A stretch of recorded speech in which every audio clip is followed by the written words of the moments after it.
안녕하십니까 성도 여러분. 지난 한 주간 잘 지내셨습니까? 오늘은 부활주일입니다. 오늘 이 부활절을 맞이해서 우리들의 삶에 하나님의 생명의 역사가 더욱 충만하기를 바랍니다. 사랑합니다. 축복합니다. 오늘 우리가 함께 은혜 받을 말씀은 두 군데입니다. 하나는 마태복음 27장 52절로 53절 말씀, 그리고 빌립보서 2장 12절로 16절 말씀입니다. 제가 말씀을 봉독하겠습니다. 먼저 마태복음 27장입니다. 무덤들이 열리며 자던 성도의 몸이 많이 일어나되 예수의 부활 후에 그들이 무덤에서 나와서 거룩한 성에 들어가 많은 사람들에게 보이니라. 아멘. 또 빌립보서 2장 12절 말씀부터입니다. 그러므로 나의 사랑하는 자들아, 너희가 나 있을 때뿐 아니라 더욱 지금 나 없을 때에도 항상 복종하여 두렵고 떨림으로 너희 구원을 이루라. 너희 안에서 행하시는 이는 하나님이시니 자기 기쁘신 뜻을 위하여 너에게 소원을 두고 행하게 하시니 모든 일을 원망과 시비가 없이 하라. 이는 너희가 흠이 없고 순전하여 어그러지고 거스리는 세대 가운데서 하나님의 흠없는 자녀로 세상에서 그들 가운데 빛들러 나타내며 생명의 말씀을 밝혀 나의 다름질이 헛되지 아니하고 수고도 헛되지 아니하므로 그리스도의 날에 내가 자랑할 것이 있게 하려 함이라. 아멘. 자, 그제 성금요일에 마태복음 27장을 읽으면서 묵상을 했습니다. 그때 특히 52절, 53절 말씀이 제 눈에 들어왔습니다. 무덤이 열리며 자던 성도들의 몸이 많이 일어나되 예수의 부활 후에 그들이 무덤에서 나와서 거룩한 성에 들어가 많은 사람들에게 보이니라.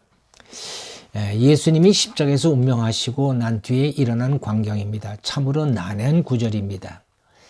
무덤이 열리고 성도들의 몸이 많이 일어나고 그들이 무덤에서 나와서 거룩한 성으로 들어갔다 하는 말씀입니다. 이 말씀이 정말 실제적 사실인가?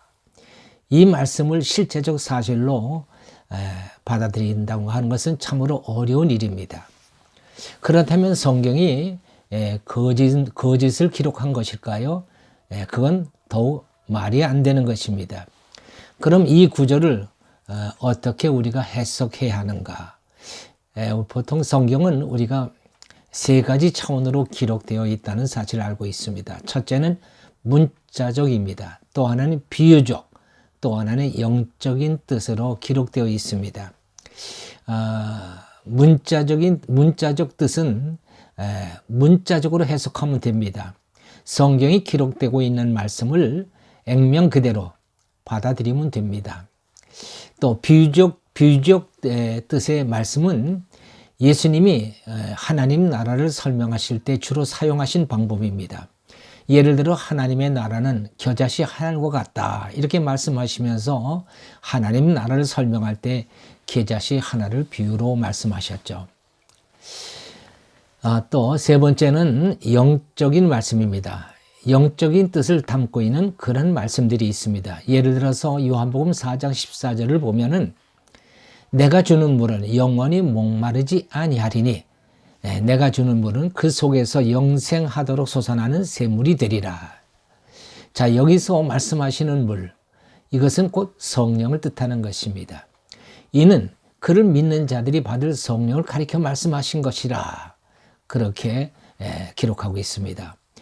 이 영적인 뜻을 알지 못하면 이 말씀은 해석이 안 되는 것이죠.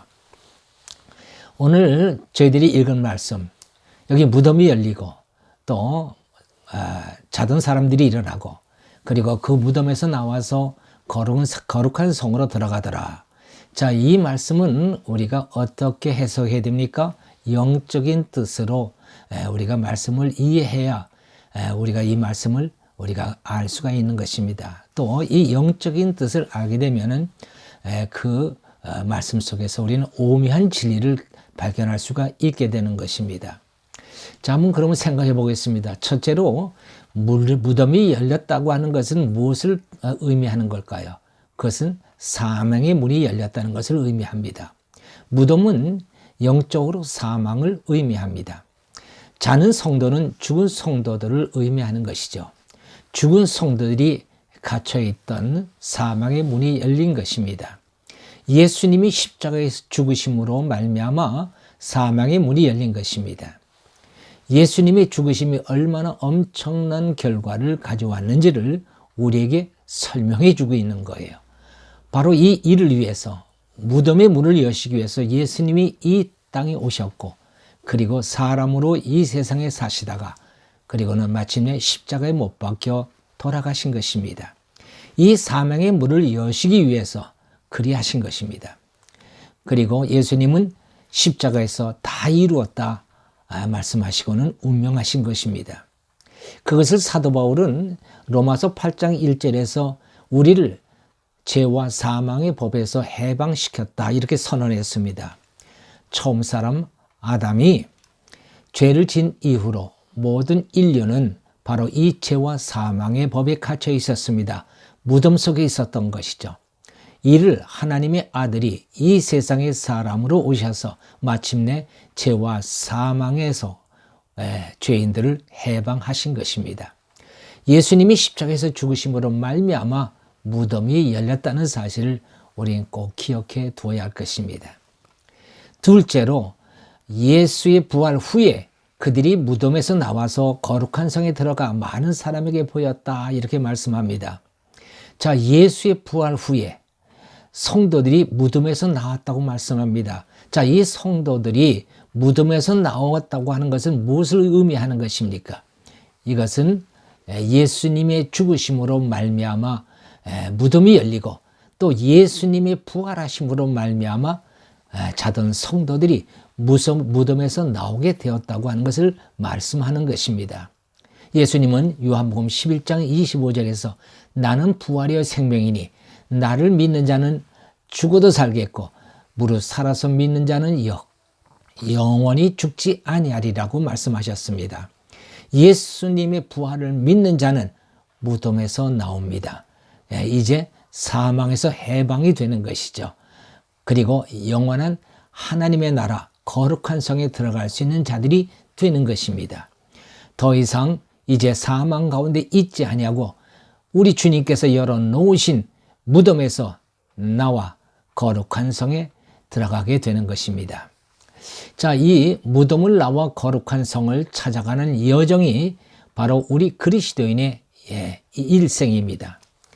이 삶을 사도 바울은 빌립보서 2장 12절에서 말씀하시기를 두렵고 떨림으로 너희 구원을 이루라고 하셨습니다.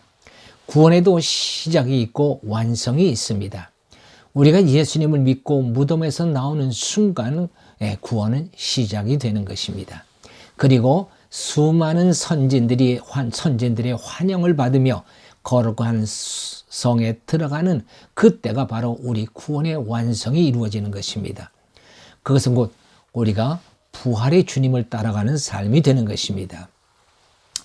구원을 이루기 위한 삶으로 사도 바울은 저희가 오늘 읽었던 빌립보서 2장 12절로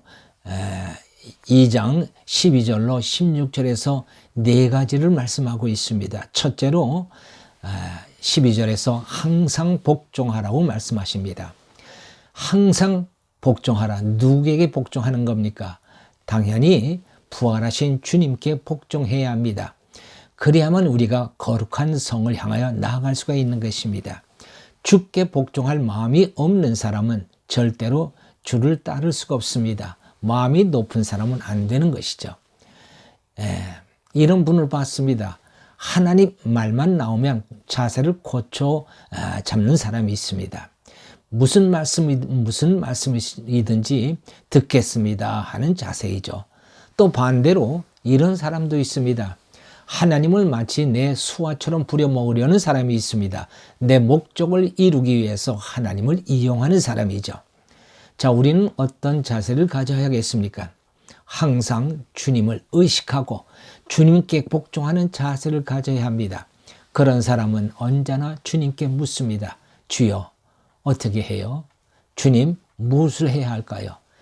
주님이라면 이 일을 어떻게 하실까를 생각하면서 살아갑니다. 둘째로, 하나님이 주신 선한 소원을 두고 행하라고 하셨습니다. 하나님은 자기의 기쁘신 뜻을 위하여 우리에게 선한 소원을 주시고 행하게 하신다고 했습니다. 며칠 전에 경희의료원 강동병원에서 근무하는 조카를 병원에서 만나 이야기를 나누었습니다. 호흡기 내과 과장으로 있는데 내가 아는 조카의 믿음은 겨우 주일 예배를 참석하는 수준이었는데 그날 저고 얘기하면서 이 조카가 하는 말이 수요 예배도 참석하겠다는 얘기를 했습니다. 하나님이 그의 마음에 선한 소원을 주신 겁니다. 그 조카가 그 선한 소원을 따라 행하는 것이 바로 하나님을 기쁘시게 하는 것이 될 것입니다. 셋째로 믿음의 길을 막는 암적 존재가 있습니다. 그것은 바로 원망과 시비입니다. 그래서 14절에서 이렇게 말씀합니다. 모든 일에 원망과 시비가 없이 하라고 했습니다. 내 마음에 원망과 시비가 있으면 우리는 믿음으로 살아갈 수 없습니다. 원망과 시비의 근본이 뭡니까? 모든 문제의 원인을 내게서 찾지 않고 다른 사람에게서 찾는 거죠. 나는 잘했는데 누구 때문에 이런 일이 생겼어 하며 남을 탓하고 원망하는 것입니다. 그런데 여러분 가만히 생각해 보십시오. 그것이 정말 남만 탓할 일입니까? 내게는 문제가 없었습니까? 꽃이 싱싱하고 향기를 내면 벌과 나비가 찾아옵니다. 그러나 꽃이 시들고 썩어지면 더러운 벌레들이 찾아옵니다. 또한 시비하는 마음도 문제입니다. 마음에서 싸우고 싶어 안달을 합니다. 모세가 이끄는 광야길에서 모세를 원망하고 시비하는 사람들이 있었습니다. 고라당입니다. 그들은 모세를 원망했습니다. 그리고 당을 만들어 모세를 대적했습니다.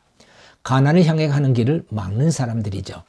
하나님이 땅을 갈라 그들을 땅에 묻어버림으로 말미암아 모세와 이스라엘 백성들은 그 길을 계속할 수 있었습니다. 고라당이 바로 우리 마음에 있는 원망과 시비입니다. 이 원망과 시비를 없애야 합니다. 그 없애는 방법은 모든 일에 감사하는 것입니다. 그래서 하나님은 우리에게 말씀합니다. 범사에 감사하라. 저도 지나온 세월을 돌아보면은 정말 모든 일이 감사한 것뿐입니다. 그 당시에는 고통이요, 슬픔이요, 재앙처럼 여겨졌지만 지나고 보니 그 모든 것이 내게 복이었다는 사실을 깨닫게 됩니다. 하나님 말씀대로 모든 것이 합력하여 선을 이루었습니다. 어려운 일을 만날 때에 정말 우리에게 꼭 필요한 것은 부활의 주님을 믿는 믿음입니다. 부활의 주님은 사랑입니다. 그리고 정말로 선하신 분입니다. 우리가 이 분을 믿고 있는 한 하나님은 우리에게 정말 유익한 선한 일을 결과로 맺게 만들어 주시는 것입니다. 넷째로 16절에 생명의 말씀을 밝혀라고 말씀합니다. 생명의 말씀을 굳게 잡는 것입니다. 밝혀는 헬라어로 에페콘데스라는 말로 단단히 붙들다라는 뜻입니다. 그러니까 생명의 말씀을 마음에 단단히 붙들어 매라는 말씀이죠. 그리하면 우리는 넉넉히 거룩한 성에 들어가서 우리보다 먼저 거룩한 성에 들어간 많은 허다한 하나님의 사람들로부터 환영을 받게 될 것입니다. 할렐루야, 감사합니다. 기도하겠습니다. 하나님 아버지 감사합니다. 오늘 우리에게 주신 말씀 그렇습니다.